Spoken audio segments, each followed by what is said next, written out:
복음의 이중성을 잘 보여주는 그런 부분입니다. 어느 곳에서든지 이 어둠과 빛이 공존할 수가 없다라고 하는 것을 잘 보여주는 거죠. 복음은 영접하든지 아니면 배척하든지 둘 중에 하나입니다. 예수 믿든지 안 믿든지지 예수도 믿고 세상도 사랑하고 이렇게 할 수는 없는 거죠. 두 개가 같이 갈 수가 없습니다. 절대 이것은 불가능한 일입니다. 복음이 전파되는 모든 곳에서 이런 일이 발생하죠. 비시디아 안디옥에서도 온 도시 시민들이 거의 다 하나님의 말씀을 듣고자 해서 모였고 그 주의 말씀이 그 지방에 두루 퍼졌지만 또 한편에서는 이 유대인들이 바울을 시기하고 질투하고 반박하고 비방하고 경건한 귀부인들과 그 시내의 유력자들을 선동하여서 바울과 바나바를 박해해서 그 지역에서 쫓아내고, 그렇기 때문에 부득이하게 동쪽으로 더 크게 많이 비행기로 몇 시간 더 가야 되는 현대로도 차로도 그렇게 가야 되는 한 200km 가까운 바로 그 지역 이고니온으로 이 복음이 이제 확장되는 그런 결과를 가져오게 되는데, 그 이고니온이라고 하는 도시는 지금 현재 터키 튀르키예 지역에서 코냐라고 하는 이름으로 불리는데, 그 코냐라고 하는 뜻이 무슨 뜻이냐면 양의 가슴 부분이라는 뜻입니다. 다시 말하면 땅이 거칠지 않고 부드럽고 평야지대여서 이름을 코냐라고 그렇게 부르고 있는 거죠. 이 이고니온 당시 고대 때부터도 유명한 도시였고, 그리고 또 이 에베소까지 그리스의 도시인 에베소까지 쭉 터키 지금 서쪽 끝까지 쭉 이어지는 대로변에 위치하고 있고, 로마가 거기를 정복했을 때는 클라우디우스 황제의 이고니온이라고 이렇게 이 별명을 가질 만큼 굉장히 애착을 가지고, 로마 황제가 이 소아시아 지역, 이 동방 지역에서, 왜냐하면 그 지역이 밀이 굉장히 많이 나거든. 밀 생산지가 밀이 굉장히 많이 나서 이 터키 전체를 다 먹여 살리고도 남을 만큼의 엄청난 그런 곡창지대라 이 로마 황제는 이 굉장히 민감했거든요. 이 밀 가격이 폭등하느냐 어떻게 되느냐에 따라서 민심을 얻기도 하고 못 얻기도 하고 전쟁이 나기도 하고 안 나기도 하고 하다 보니까 이 밀 생산에 대해서 굉장히 신경을 많이 썼습니다. 특별하게 이 시칠리아 지역, 그 섬 지역에서 주로 이제 밀이 생산되어서 본국으로 유통되는 과정 속에서 중개 상인들이 이득을 취하고 안 취하고, 이것에 따라서 이게 흉년이냐 풍작이냐에 따라서 아예 정세가 바뀌고 이 정권이 바뀔 만큼 아주 밀접한 연관이 있는 것이 밀과 연결되어 있거든요. 밀 생산량에 따라서 굉장히 이 기복이 심하기 때문에 로마의 황제들은 당연히 이 튀르키예 지역에서 나는 터키 지역에서 나는 이 밀에 대해서 관심이 많았고, 그리고 또 이 지역이 그렇게 아주 비옥한 곡창지대였기 때문에 애정을 가지고 관리를 해서 자기 황제의 이름을 거기다 도시에다가 아예 황제, 보통은 어떤 도시 하나에다가 이렇게 하는데 그 지역 전체가 다 황제의 이름으로 불릴 만큼 굉장히 애정을 가졌던 그런 지역이기도 합니다. 거기에서 이제 두 사도가 함께 유대인의 회당에 들어가 말했다, 이렇게 누가는 그렇게 기록하고 있거든요. 두 사도 바울과 바나바가 함께 유대인의 회당에 들어가서 복음을 전파했다라고 하지 아니하고 말했다라고 합니다. 여기에 말하다, 말했다, 함께 이 회당에 들어갈 하등의 이유가 없죠. 비시디아 안디옥 지역에서 회당에서 그렇게 험한 꼴 봤는데, 회당에 모여서 그렇게 말씀을 잘 전하고 하나님의 은혜 가운데서 든든하게 서 있어라고 권면하고 많은 사람들이 그들을 따르고 했음에도 불구하고 비시디아 안디옥에서 이 안 좋은 추억 때문에 회당하면 염증이 나고 싫고 들어가기 싫은, 그럴 수 있지 않습니까? 자기가 안 좋은 기억이 있는 어떤 공간에 대해서 가면은 괜히 몸이 아프고 그리고 또 정신도 산만해지고 하는 곳이 있거든요.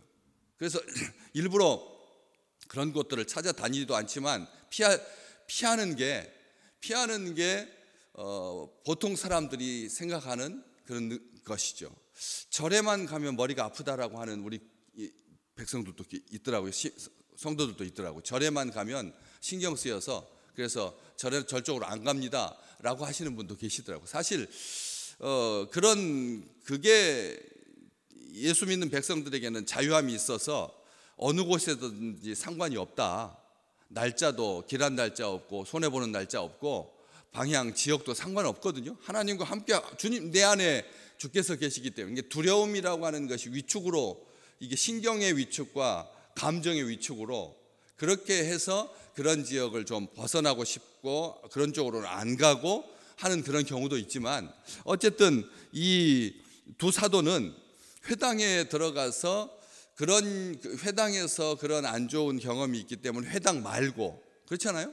이 이고니온 지역에 회당이 있었습니다. 여기 분명히 유대인의 회당에 들어가서 말하는데 그 회당 말고 이외 다른 공간 로마 황제가 그렇게 애착을 가지고 이 경기장도 만들고 그 다음에 이런 시설들이 많았기 때문에 어디서든지 말씀을 전할 수가 있는데 그냥 회당으로 들어갑니다. 습관처럼 아무것도 아닌 것처럼 평상시 하던 대로 복음을 전하기 위해서 회당에 원래는 그렇지 않거든요. 46절 말씀 13장 46절의 말씀에 유대인들에게 하나님의 말씀을 마땅히 먼저 전하는 것이 당연하지만 너희들이 영생을 얻기에 합당하지 않은 자로 자처했기 때문에 우리들은 이방인에게 향하겠다 하고 발에 먼지를 털어버리고 이고니온으로 왔으니까 회당에 들어갈 필요는 전혀 없습니다.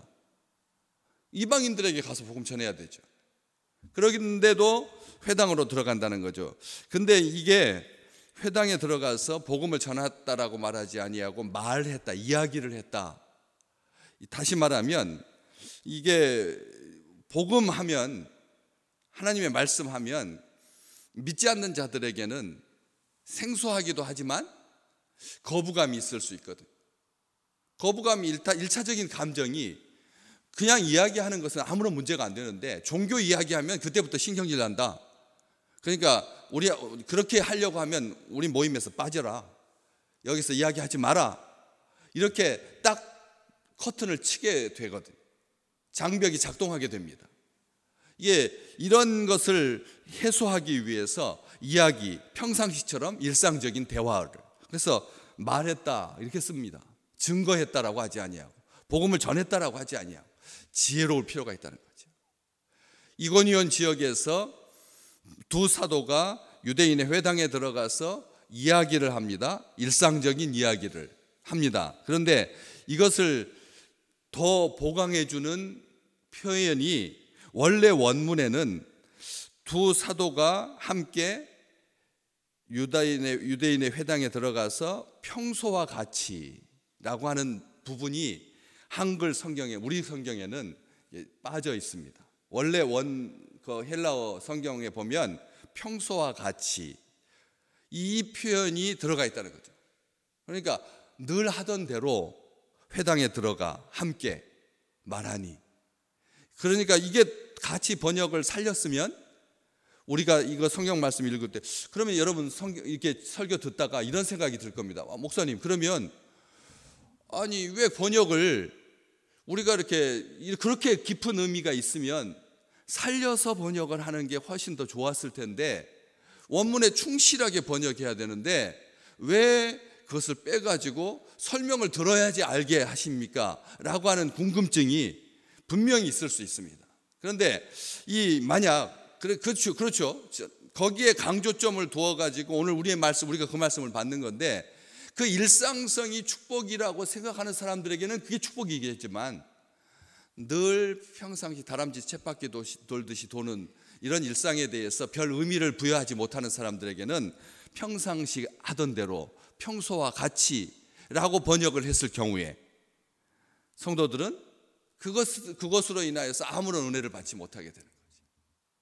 우리가 다시 한번 이 말씀 기억하실 필요가 있습니다. 평소에 하던 대로 회당에 들어가서 두 사도가 함께 다시 말하면 서로를 지지하고 두 사도가 서로를 격려하고 협력하고 함께하고 의지하고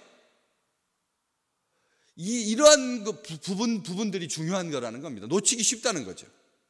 그게 일상인데 우리가 그냥 강대상에 서가지고 주의 종들이 말씀 선포하는 그 순간만, 내가 거기서 말씀 받는 그때만, 장소만 중요한 게 아니라 일상적인 삶, 평상시에 두 사도가 늘 맨날 길에서 다투고 누가 크냐 서로 그랬다면 이런 은혜가 밑에 보시면 유대와 헬라의 허다한 무리가 믿을 수 있었겠습니까? 우리가 생각해 보십시오.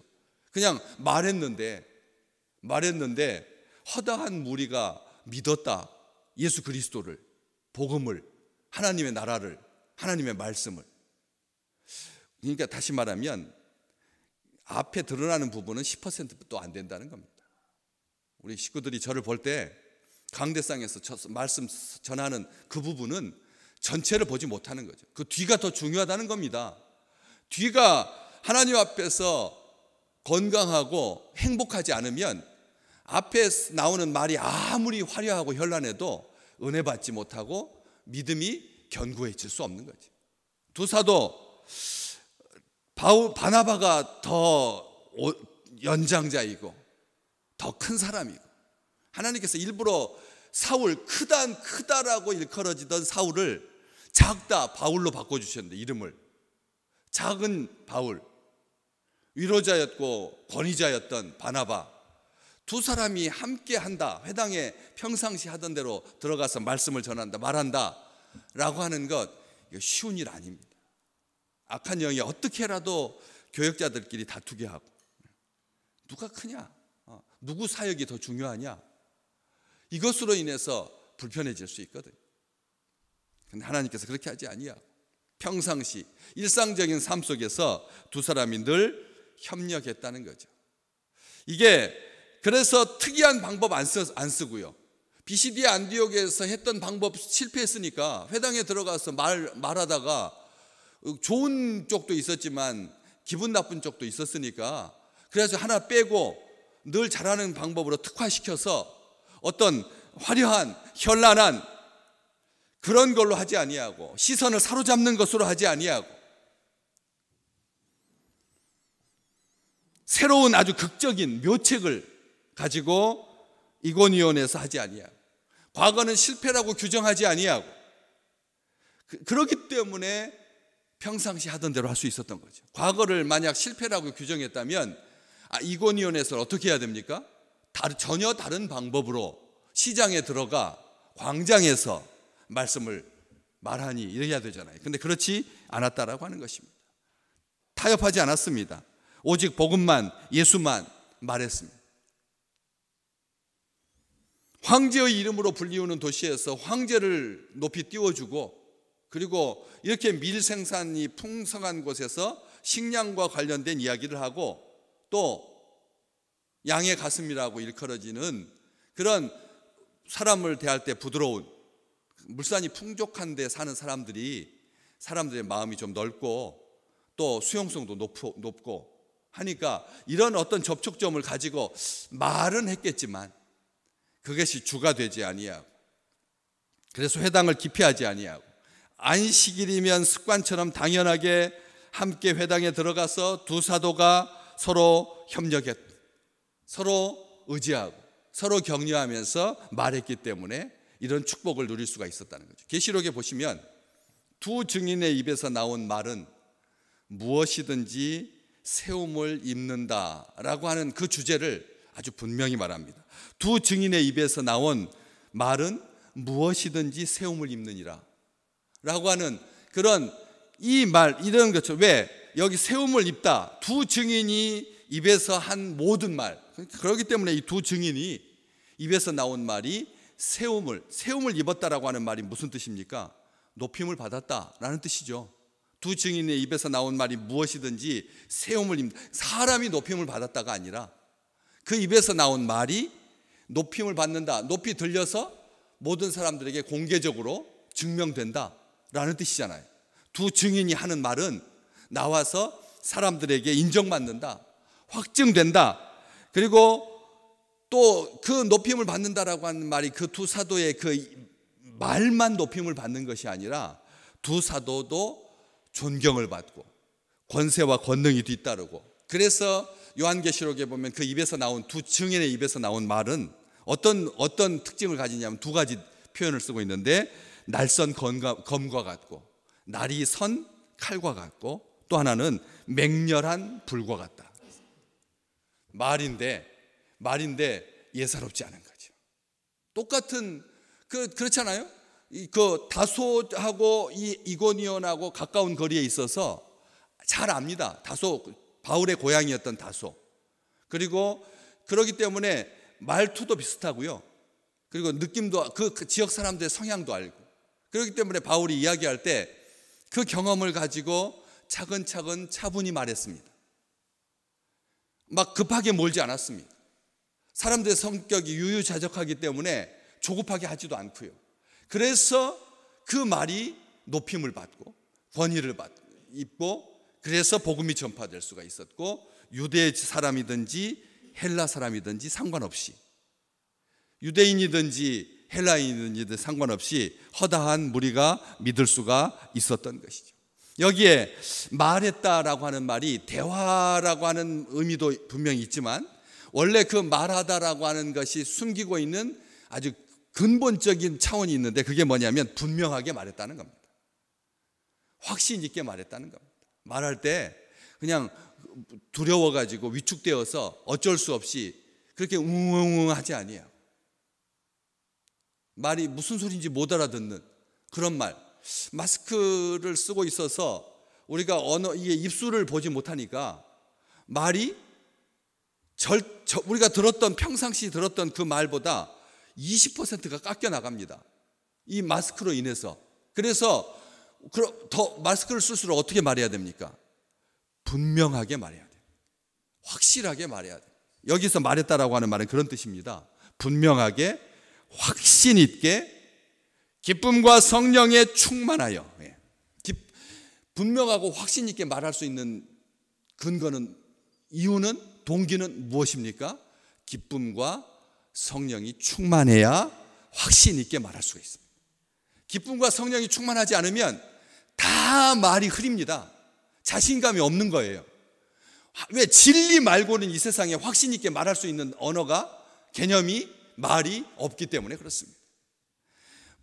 확신 있게 말하지 않으면 아무도 따르지 않습니다. 믿지 않습니다. 한마디를 하더라도 정말 그의 삶에 성령께서 함께하고 계실 때, 기쁨이 충만할 때 사람들은 아멘하고 받게 되어 있는 거죠. 믿게 되어 있다라고 하는 것입니다. 그래서 성령의 감동으로 능력 있게, 또 부드럽게 말했고, 또 열정적으로 말했다는 것이죠. 오늘 우리의 언어 생활을 한번 돌아보시기 바랍니다. 우리 언어 생활을 돌아보시기 바랍니다. 자기 말이, 자기를 숨기는 말이 있거든요. 자기를 숨기는 말, 자기를 부풀리는 말, 자기의 약점은 자꾸 감추려고 하고 자기의 강점은 드러나게 하려고 하는 그런 수사학, 언변술, 웅변술, 이것을 말하는 게 아닙니다. 오늘도 단 한마디를 하시더라도 진심 어린 마음으로 온화하게 열정을 가지고 말하시기를 주의 이름으로 축복합니다. 성령의 기쁨으로 말하십시오. 하나님께서 권위를 세워주실 것입니다. 우리는 주의 증인들입니다. 주의 증인들은 함께 말하고 같이 말하고 서로 격려하고, 이 사람 말 다르고 이 사람 말 달라서는 안 된다는 거죠. 두 사람이 말이 같아야죠. 그게 증인 아니겠습니까? 그런데 같이 예수를 믿으면서 이 사람은 이렇게 말하고 이 사람은 저렇게 말했어야 되겠습니까? 한결같이 말하고 지지하고 의지하고 협력하고 격려하셔서, 그래서 허다한 무리가 믿게 되는 그런 놀라운 축복을 누리는 귀한 날 되시기를 주의 이름으로 축복합니다.